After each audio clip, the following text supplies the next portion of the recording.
Hello everyone, welcome back to my channel. आज हम लोग पढ़ने वाले हैं एरोमेटिसिटी के बारे में। इसमें हम बात करेंगे what is an aromatic compound, quasi aromatic compounds के बारे में बात करेंगे, anti aromatic and non aromatic compounds क्या होते हैं। हम बात करेंगे एनोलिन्स की और फ्रॉस्ट सर्कल्स के बारे में। सबसे पहले बात करें एरोमेटिक कंपाउंड्स की, तो these are very very stable molecules. पूरे ऑर्गेनिक केमिस्ट्री में सबसे स्टेबल मॉलिक्यूल्स कौन है? Aromatic compounds. अब कौन से कंपाउंड एरोमेटिक होंगे उसके लिए कुछ कंडीशंस हैं। पहले उन कंडीशंस के बारे में बात करते हैं। तो सबसे पहला कंडीशन क्या है? The molecule must be cyclic. Second condition है कि molecule should be planar. Third condition है there should be closed loop of resonance in the ring. And fourth condition है 4n+2 डीलोकलाइज्ड पाई इलेक्ट्रॉन। यहाँ delocalize का काफ़ी significance है। जब तक वो इलेक्ट्रॉन डीलोकलाइज नहीं होगा हम नहीं बोल सकते कि वो मॉलिक्यूल एरोमेटिक होगा। अब मैं बात करूँ यहाँ एन की, तो एन की वैल्यू यहाँ 0 हो सकती है। 1 2 3 4 से लेकर आगे हायर नंबर हो सकते हैं। अगर n की वैल्यू 0 होगी तो क्या बनेंगे? 2 पाई इलेक्ट्रॉन्स। सिमिलरली n की वैल्यू 1 के लिए 6, 2 के लिए 10 और 3 के लिए 14। इसे हम हकल्स रूल भी बोलते हैं। एग्जाम्पल देखें, जैसे पहला एग्जाम्पल देखें तो इस मॉलिक्यूल को अगर ध्यान से देखें तो इट्स अ रिंग। अगर हम कंडीशन के बारे में बात करें तो ये एक रिंग है, ये प्लेनर भी है। प्लेनर क्यों है? क्योंकि हर आइटम कैसा है? sp2 hybridised. अगर बात करूँ रेजोनेंस की तो यहाँ कंप्लीट कॉन्जुगेशन है, ये इस तरफ जा सकता है और ये इधर भी आ सकता है। तो यहाँ क्या है? कॉन्जुगेशन भी कंप्लीट है। और बात करें 4n+2 रूल की यानी हकल्स रूल की, तो यहाँ क्या है? 2 पाई इलेक्ट्रॉन्स।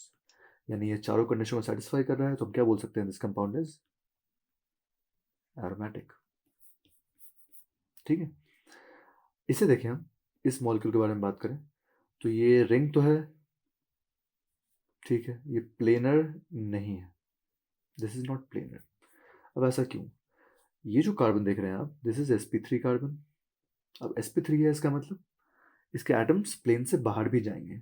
sp3 का शेप कैसा होता है? टेट्राहेड्रल। तो ये एक प्लेन में तो नहीं आता। एक प्लेन में नहीं आता तो हम क्या बोलेंगे इसे?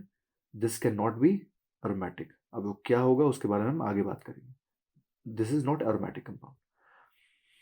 अगला एग्जांपल देखिए, तो इस मॉलिक्यूल में 4 मेंबर्ड रिंग है, ठीक है। फिर मॉलिक्यूल प्लेनर भी है। कैसे प्लेनर है? ये कैसा? सारे कार्बन कैसे हैं? sp2 हाइब्रिडाइज्ड है। उसके बाद बात करें रेजोनेंस की, तो ये रिंग इस तरह से रेजोनेंस हो सकता है, यहाँ ये इधर हो सकता है रेजोनेंस, ठीक है। तो पूरे रिंग में रेजोनेंस हो रहा। लास्ट कंडीशन क्या है हमारा? 4n+2 rule. तो 4n+2 की बात करें तो यहाँ पे भी क्या है? 2 पाई इलेक्ट्रॉन्स, ठीक है। तो ये भी क्या है हमारा? Aromatic compound. ये भी क्या है? Aromatic compound. अगला एग्जांपल देखें, तो यहाँ पर रिंग है, प्लेनर है। अब प्लेनर है ऐसा कैसे बोल सकते हैं? आपको लग रहा होगा कि ये कार्बन कैसा है? sp3। लोग कह सकते हैं कि sp3 है, but this is sp2 because ये जो लोन पेयर है वो इधर डीलोकलाइज्ड। सिमिलरली ये भी इधर डीलोकलाइज्ड। डीलोकलाइज्ड इलेक्ट्रॉन्स को हम कभी भी हाइब्रिडाइजेशन में काउंट नहीं करते, ठीक है। तो इसके जो 3 बॉन्ड पेयर है हम सिर्फ उनको ही काउंट करेंगे, तो टोटल कितने आ जाएंगे? sp2 hybridised. यानी वो सारे कार्बन कैसे हैं? sp2 हाइब्रिडाइज्ड है। अगर आप काउंट करें नंबर ऑफ पाई इलेक्ट्रॉन्स को, तो दो तो आपके पाई बॉन्ड में है, दो यहाँ नेगेटिव चार्ज पे और दो यहाँ नेगेटिव चार्ज पे। That makes total 6 pi electrons. यानी ये रिंग है, प्लेनर है, कंप्लीट कॉन्जुगेशन है और 6 पाई इलेक्ट्रॉन्स है। तो ये भी कैसा हो गया? एरोमेटिक। ठीक है। अब बात करें क्वासी एरोमेटिक कंपाउंड्स की। अब क्वासी एरोमेटिक कंपाउंड एक स्पेशल टाइप के एरोमेटिक कंपाउंड हो सकते हैं। इसमें क्या होता है कि जो चार्ज होता है मॉलिक्यूल पे that is involved in the resonance, ठीक है। और उस रेजोनेंस की वजह से एरोमेटिसिटी मिलती है मॉलिक्यूल को। यानी ऐसे मॉलिक्यूल जिसमें प्लस चार्ज या माइनस चार्ज के वजह से एरोमेटिसिटी आता है मॉलिक्यूल के अंदर, उसे हम क्या बोलते हैं? Quasi aromatic compound. अब किसी भी मॉलिक्यूल को हम बोलेंगे कि अगर वो चार्ज है तो वो स्टेबल नहीं हो सकता, राइट। लेकिन यहाँ क्या होता है कि उनकी स्टेबिलिटी काफ़ी बढ़ जाती है, ठीक है। Even though they are charge but they are relatively very very stable, ठीक है। तो यही बोल सकते हैं अपने यहाँ पे, when charge present on the molecule are part of aromaticity then they are called quasi aromatic compounds. Even though these molecules are charged they are very very stable. जैसे हमने ऊपर एग्जांपल देखे थे, तो पहला एग्जांपल ये हमारा, दिस इज क्वासी एरोमेटिक। इन दोनों की बात करें तो ये भी कैसे हैं? Quasi aromatic. नेक्स्ट बात करें एंटी एरोमेटिक कंपाउंड्स की। So these are very very stable molecules.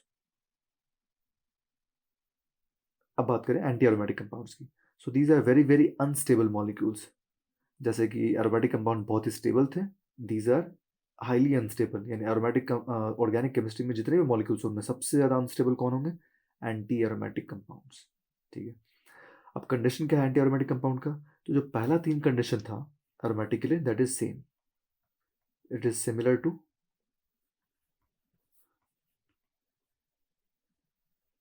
Aromatic compounds. But हमारा लास्ट कंडीशन क्या है? यहाँ पर 4n+2 ना होके 4n डिलोकलाइज्ड पाई इलेक्ट्रॉन्स होंगे। ठीक है, अब देखो यहाँ n की वैल्यू 0 नहीं हो सकती, 0 होगी तो कोई पाई इलेक्ट्रॉन नहीं होगा, तो कोई रेजोनेंस नहीं हो सकता। ठीक है, तो वहाँ पे लूप तो बनेगा ही नहीं रेजोनेंस का। तो यहाँ n की वैल्यू 1 से स्टार्ट होती है। अगर n की वैल्यू 1 होगी तो कितने? 4 पाई इलेक्ट्रॉन, 2 के लिए 8, 3 के लिए 12 और सिमिलरली 16, 20, 24 इस तरह से बोल सकते हैं। एग्जाम्पल देखें यहाँ पे, तो यहाँ देखो ये 3 मेंबर रिंग है। ठीक है, उसके बाद यहाँ बात करें प्लेनरिटी की, तो बिल्कुल ये रिंग यहाँ पे ये लोड पे डिलोकलाइज्ड है, तो ये भी sp2 हाइब्रिडाइज्ड है। पूरा रिंग कैसा है? प्लेनर है। थर्ड कंडीशन क्या था? क्लोज्ड लूप, बिल्कुल है, ये इधर हो सकता है, ये इधर रेजोनेंस जा सकता है और इधर भी रेजोनेंस में जा सकता है। फोर्थ कंडीशन क्या था? 4n pi electrons. तो यहाँ देखो यहाँ पे 2 इलेक्ट्रॉन्स है और यहाँ पे 2 पाई बॉन्ड वाले इलेक्ट्रॉन, टोटल कितने हो गए? 4, 4 पाई इलेक्ट्रॉन्स। तो क्या बोलेंगे? ये हमारा एंटी एरोमेटिक कंपाउंड हो गया। ठीक है, अगला एग्जांपल देखें, तो ये रिंग है, दिस इज रिंग, साथ में कितने यहाँ पे 4 पाई इलेक्ट्रॉन्स भी हैं, मॉलिक्यूल प्लेनर भी है और कंप्लीट कॉन्जुगेशन भी है। ठीक है, तो ये भी क्या बोलेंगे हम? Anti aromatic compound. अब बात करते हैं नॉन एरोमेटिक कंपाउंड्स की। तो जितने भी कंपाउंड एरोमेटिक नहीं है और एंटी एरोमेटिक नहीं है वो सारे कैसे हैं? Non aromatic compounds. ठीक है, जैसे मान लीजिए मॉलिक्यूल में प्लेनरिटी का लॉस होता है तो हम क्या बोलेंगे? वो नॉन एरोमेटिक कंपाउंड हो जाएगा। जैसे एग्जांपल देखें, यहाँ हमने साइक्लोप्रोपेन ले लिया, तो यहाँ पर ऑब्वियस बता रिंग है बट प्लेनर नहीं है, प्लेनर नहीं है तो क्या बोलेंगे? ये नॉन एरोमेटिक कंपाउंड। यहाँ बात करें तो ये कार्बन sp3 हो गए, तो ये भी क्या हो गया? Non aromatic compound. जितने भी एसाइक्लिक मॉलिक्यूल्स होंगे वो सभी कैसे होंगे? Non aromatic compound. जितने भी एसाइक्लिक होंगे नॉन एरोमेटिक कंपाउंड। ठीक है, अब हम एग्जांपल देखते हैं कि हम एरोमेटिक, एंटी एरोमेटिक और नॉन एरोमेटिक कैसे कैसे डिफरेंशिएट करेंगे। पहला एग्जांपल देखें, पहला एग्जांपल में हम यहाँ बात करें तो रिंग है, 4n+2 पाई इलेक्ट्रॉन फॉलो हो रहा है यहाँ पर, क्योंकि यहाँ 2 इलेक्ट्रॉन्स, 2 पाई बॉन्ड यहाँ और 2 पाई बॉन्ड यहाँ, कितने हैं यहाँ पे? 6 पाई इलेक्ट्रॉन्स।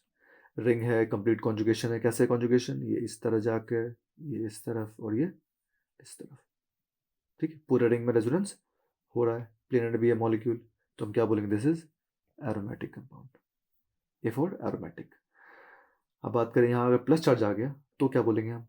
अब देखो ये पाई इलेक्ट्रॉन इधर शिफ्ट करेगा तो ये इधर शिफ्ट करेगा, यानी यहाँ भी पूरे रिंग के अंदर रेजोनेंस है। ठीक है, उसके बाद ये प्लेनर भी है मॉलिक्यूल, लेकिन यहाँ पे पाई इलेक्ट्रॉन कितने हैं? 4 पाई इलेक्ट्रॉन, तो हम क्या बोलेंगे? इसे एंटी एरोमेटिक कंपाउंड। ठीक है, अगला एग्जांपल देखें, इसे हम सेकंड बोलते हैं, इसे थर्ड बोलते हैं। थर्ड की बात करें तो यहाँ पर ये कैसा है? sp3 हो गया। जैसे sp3 हुआ तो क्या बोलेंगे? ये नॉन एरोमेटिक। ठीक है, अगला एग्जांपल यहाँ बात करें तो ये नाइट्रोजन का लोन पे इधर डिलोकलाइज हो सकता है, ये यहाँ जाएगा और ये इधर जाएगा। ठीक है, वैसे ही एंटी क्लॉकवाइज भी हो सकता है, तो यानी पूरे रिंग में रेजोनेंस भी है। कितना पाई इलेक्ट्रॉन है? 6 पाई इलेक्ट्रॉन, तो क्या बोलेंगे?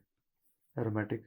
सिमिलरली हमने यहाँ सल्फर लगा दिया तो भी सेम चीज़ ऐसा हो सकता है, यहाँ भी 6 पाई इलेक्ट्रॉन है तो यहाँ भी क्या हो गया? एरोमेटिक। ऑक्सीजन आया तो भी सेम चीज़। ठीक है, तो यहाँ भी 6 पाई इलेक्ट्रॉन, इसका मतलब एरोमेटिक मॉलिक्यूल। क्लियर? अगला एग्जांपल देखिए, यहाँ बात करें तो ये तो सबसे क्लासिकल एग्जांपल है एरोमेटिक कंपाउंड का, बेंजीन। ठीक है, कितने पाई इलेक्ट्रॉन है यहाँ पे? 6 पाई इलेक्ट्रॉन, तो यहाँ भी क्या बोलेंगे हम? एरोमेटिक। इसकी बात करें तो ये क्या है? पिरिडीन।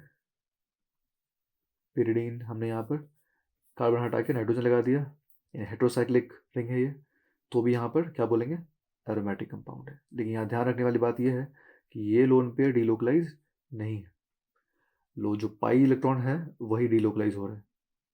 ठीक है, अगर आप इसे डिलोकलाइज कर दोगे, ठीक है, तो रिंग के अंदर क्या आ जाएगा? sp कैरेक्टर आ जाएगा, एंगल स्ट्रेंथ बहुत बढ़ जाएगा, हाईली अनस्टेबल मॉलिक्यूल हो जाएगा। इसलिए ये डीलोकलाइज नहीं हो रहा, जो भी डीलोकलाइज हो रहा है वो रिंग का अंदर का पाई बॉन्ड इलेक्ट्रॉन डीलोकलाइज कर रहे हैं। तो ये भी कैसा हो गया, aromatic, because of resonance inside the ring. अगली बात करें तो इस पर्टिकुलर मॉलिक्यूल में हमारे पास ये कार्बन कैसा हो गया, देखो sp3 हो गया, तो आगे कुछ चेक करने की ज़रूरत ही नहीं है। ठीक है, ये क्या हो गया, नॉन एरोमेटिक। ठीक, अगली बात करें। अब यहाँ पे आप बोलोगे कि सर ये रिंग को देखें या फिर रिंग के बाहर वाला पार्ट को देखें, तो हमेशा रिंग को देखना है, हमेशा रिंग देखेंगे। जो रिंग पार्ट है that should be planar, that should have complete resonance and should contain 4n+2 for aromatic and 4n for anti aromatic. ठीक है, तो यहाँ भी क्या बोलेंगे हम, एरोमेटिक कंपाउंड है, क्योंकि रिंग में देखो 6 पाई इलेक्ट्रॉन्स है और प्लेनर भी है मॉलिक्यूल।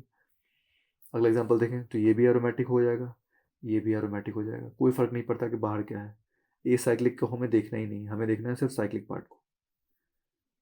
अगला एग्जांपल, यहाँ फिर से ये कैसा हो गया, sp3, तो नॉन एरोमेटिक सीधा।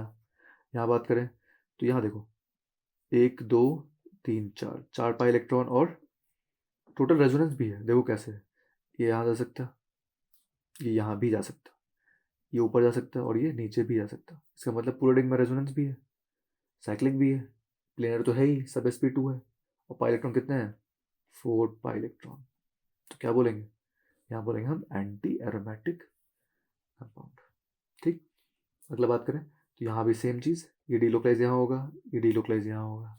सिमिलरली ये डीलोक इधर हो सकता है, इधर भी हो सकता है, ये इधर भी हो सकता है। ठीक है, तो यहाँ कितने पाई इलेक्ट्रॉन है, 8 पाई इलेक्ट्रॉन, तो ये भी कैसे हो गया, एंटी एरोमेटिक कंपाउंड। क्लियर।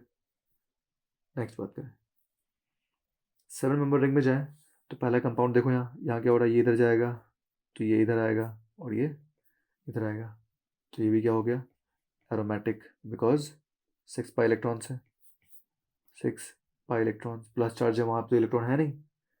ठीक है, अगली बात करें तो ये क्या हो जाएगा, anti aromatic compound, because 8 pi electron हो गया, 6 आपके पाई बॉन्ड के और एक 2 लोन पेयर के इलेक्ट्रॉन। अगली बात करें तो ये क्या हो जाएगा, sp3, तो क्या बोलेंगे, नॉन एरोमेटिक सीधा। क्लियर है। नेक्स्ट एग्जांपल, और 8 मेंबर रिंग में जाए, जो पहला मॉलिक्यूल है इसे हम क्या बोलते हैं, COT, साइक्लो ऑक्टा टेट्राइन।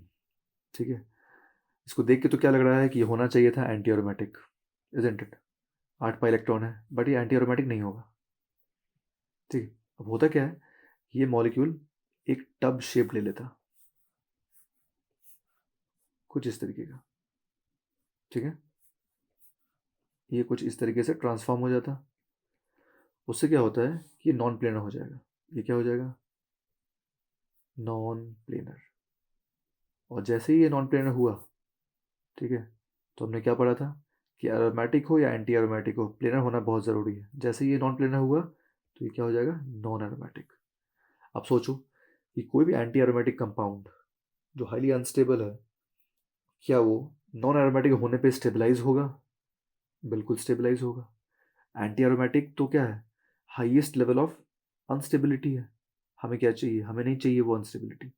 ठीक है, तो हर एक एंटी एरोमेटिक कंपाउंड चाहता क्या है, नॉन एरोमेटिक में ट्रांसफॉर्म हो जाए। ठीक है, कोई भी एंटी एरोमेटिक कंपाउंड चाहता है कि वो नॉन एरोमेटिक में ट्रांसफॉर्म हो जाए। ठीक है, तो बहुत सारे मॉलिक्यूल क्या होते हैं, डाइमराइज कर जाते हैं, इसको अचीव करने के लिए डाइमराइज कर जाते हैं। जैसे जो 4 मेंबर्ड का रिंग है वो डाइमराइज कर जाता है।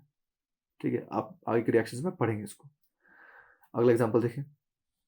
अब देखो हमने यहाँ क्या किया, 2 प्लस चार्ज रख दिया, जैसे ये कैटायन बना तो यहाँ देखो कितने हो गए, 6 पाई इलेक्ट्रॉन हो गए, फिर से क्या हो गया, ये एरोमेटिक हो गया।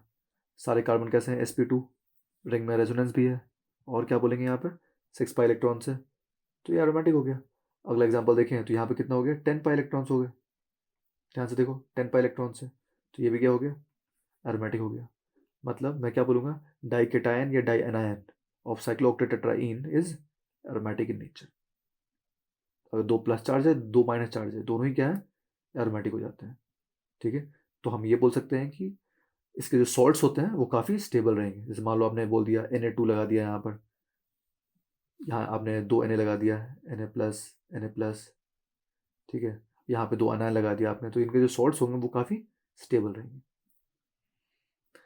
अगली बात करें, अगर हम 10 मेंबर रिंग में जाएं तो यहाँ देखो ये लगने में तो एरोमेटिक है, यहाँ पे कितने हैं, कितने पाई इलेक्ट्रॉन है, 10 पाई इलेक्ट्रॉन्स। ठीक है, गिन लो 10 पाई इलेक्ट्रॉन्स है, होने का ये क्या होना चाहिए, एरोमेटिक होना क्या चाहिए, एरोमेटिक, बट ये नहीं होता एरोमेटिक। ठीक है, अब क्यों नहीं होता, देखो ये जो कार्बन है इसके पास क्या है, हाइड्रोजन आइटम। ठीक, ये जो कार्बन है इसके पास भी क्या है, हाइड्रोजन आइटम। अब इन दोनों हाइड्रोजन आइटम में यहाँ होता है रिपल्शन। ठीक है, उस रिपल्शन की वजह से क्या होता है कि एक हाइड्रोजन आइटम प्लेन के बाहर और एक प्लेन से नीचे चला जाएगा। वो हाइड्रोजन आइटम अकेला नहीं जाएगा, वो क्या करेगा, जैसे मान लो यहाँ रिपल्शन की वजह से क्या होगा, एक अगर मान लो प्लेन से बाहर चला गया और एक प्लेन के अंदर चला गया, तो ये अकेला नहीं जाएगा, वो इन बॉन्ड्स को भी लेके जाएगा, इन बॉन्ड्स को भी क्या करेगा, वो लेके जाएगा प्लेन से बाहर। जैसे ये प्लेन से बाहर लेके गया तो क्या होगा, बताओ, प्लेनरिटी का क्या हो गया, लॉस हो गया। जैसे प्लेनरिटी का लॉस हुआ तो हम क्या बोल सकते हैं कि एरोमेटिक है, नहीं। अब हम क्या बोलेंगे इसे, non aromatic, because non planar हो गया ये। क्यों नॉन प्लेनर हुआ, वांडरवाल अट्रैक्शन की वजह से। क्यों हुआ, वांडरवाल रिपल्शन, किसकी वजह से हुआ, वांडरवाल रिपल्शन। ठीक है, चलो अब देखो, अब अगर हमें इसे एरोमेटिक बनाना है तो क्या कर सकते हैं, इसे अगर हमें एरोमेटिक बनाना है तो क्या कर सकते हैं, दो चीज़ें कर सकते हैं, करने के और भी मेथड हो सकते हैं। इन जनरल दो चीज़ें हम कर सकते हैं इसको एरोमेटिक बनाने के लिए। देखो कैसे, अगर हम इसे जोड़ दें इस तरीके से, ठीक है, तो क्या हो गया ये, अब देखो वहाँ कोई रिपल्शन नहीं है, कोई आइटम नहीं है। ठीक, तो हम क्या बोलेंगे, ये हमारा एरोमेटिक हो जाएगा, दिस इज एरोमेटिक। इसका नाम क्या होता है, दिस इज नैप्थलीन,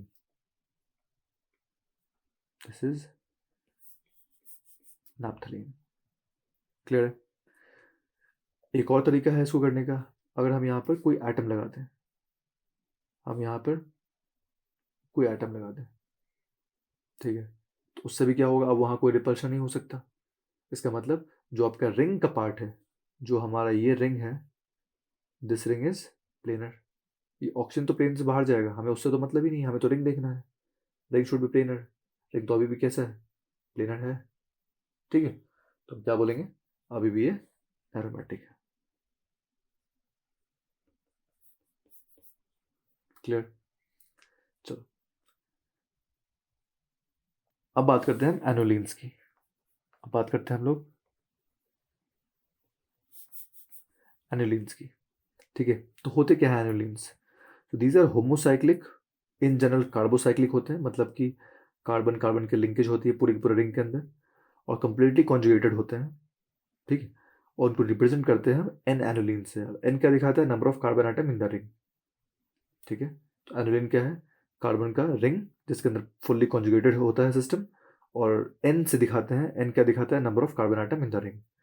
अगर हम बात करें स्मॉलेस्ट एनोलिन की, तो वो क्या होगा, 4 एनोलिन।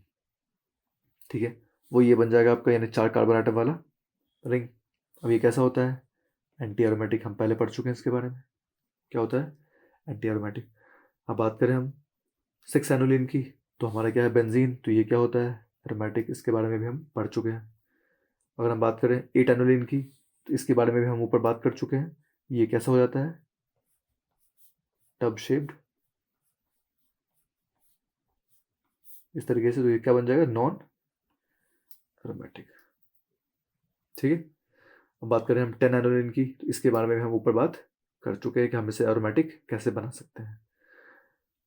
अब बात करें हम 12 एनोलिन की, तो देखो अब 12 एनोलिन है, तो यहाँ पाई बॉन्ड कितना है, कितने हैं, गिन लें हम, 1 2 3 4 5 6 7 8 9 10 11 12, यानी कितने, 12 पाई इलेक्ट्रॉन। तो क्या होना चाहिए, ये एंटी एरोमेटिक होना चाहिए था, इजंट इट। 4n रूल के हिसाब से एंटी एरोमेटिक होना चाहिए था, बट ये क्या होता है, नॉन एरोमेटिक। देखो कैसे होता है, अब यहाँ जो हाइड्रोजन आइटम्स हैं, ये जितने चारों हाइड्रोजन आइटम्स हैं, इनके बीच में क्या होगा, वांडरवाल रिपल्शन होगा। उसके वजह से क्या होगा, ये नॉन प्लेनर हो जाएंगे। क्या हो जाएंगे, नॉन प्लेनर। तो ये एंटी एरोमेटिक से क्या बन जाते हैं, नॉन एरोमेटिक में ट्रांसफॉर्म हो जाते हैं। तो किसी भी एंटी एरोमेटिक कंपाउंड की टेंडेंसी होती है कि वो नॉन एरोमेटिक में ट्रांसफॉर्म हो जाए, ताकि उसकी स्टेबिलिटी क्या हो, थोड़ी बढ़ जाए। ठीक है, तो इसको हम क्या बोलेंगे, ये हमारा क्या हो गया, नॉन एरोमेटिक कंपाउंड हो गया। लेकिन अगर मैं इनकी बात करूं, अगर मैं इसको देखूं ध्यान से, तो यहाँ देखो हमने क्या किया, यहाँ इसको लॉक कर दिया, ये क्या हो गया, लॉक हो गया। उससे क्या हुआ, इस रिंग में, आउटर रिंग में क्या हो सकता है, पूरी तरीके से रेजोनेंस हो सकता है। ठीक, तो उसके वजह से क्या होगा, यहाँ पे 12 पाई इलेक्ट्रॉन ही होंगे, कोई रिपल्शन नहीं है, प्लेनर हो गया मॉलिक्यूल। तो ये एंटी एरोमेटिक है। ये क्या है, एंटी एरोमेटिक। अगर कोई तुमसे क्वेश्चन पूछे, ये बीच वाला पाई इलेक्ट्रॉन कहाँ, क्या बीच वाला पाई इलेक्ट्रॉन कुछ रेजोनेंस में पार्टिसिपेट करेगा, तो वो नहीं करेगा। ठीक है, वो नहीं करेगा, बिकॉज अगर इसका रिएक्शन कराया जाए तो जितने भी इलेक्ट्रोफिलिक एडिशन रिएक्शन होंगे वो इसमें पार्टिसिपेट यही वाला पाई बॉन्ड करता, जो बीच वाला है वही पार्टिसिपेट करेगा। एक और तरीका है, जैसे एंटी एरोमेटिक बन करने के लिए इसको फिर क्यों करेंगे हम, वो तो अनस्टेबल होता है, बट थ्योरेटिकली बात करें तो हमने यहाँ पर ये लगा दिया, मतलब इसको कनेक्ट कर दिया, तो ये भी क्या हो जाएगा, एंटी एरोमेटिक कंपाउंड हो जाएगा। ठीक है, नेक्स्ट बात करें हम 14 एनुलिन की। तो 14 में हम बात करें तो ये होना क्या चाहिए था, एरोमेटिक होना चाहिए था। ठीक है, लेकिन यहाँ पे भी थोड़ा बहुत रिपल्शन होता, थोड़ा बहुत रिपल्शन तो यहाँ पे भी होगा, तो उतना एरोमेटिक कैरेक्टर इसके अंदर नहीं डेवलप हो पाएगा, होगा बट उतना ज़्यादा एरोमेटिक कैरेक्टर डेवलप नहीं होगा जितना बेंजीन या फिर नैप्थलीन या फिर एंथ्रासीन इनमें होता है। ठीक है, तो इसकी एरोमेटिसिटी बढ़ाने के लिए क्या कर सकते हैं हम, बढ़ाने के लिए हम बिल्कुल इस तरीके से ये बना सकते हैं, ये बना सकते हैं, लिंक कर सकते हैं इसको। ठीक है, तो ये दोनों कैसे हो जाएंगे, एरोमेटिक।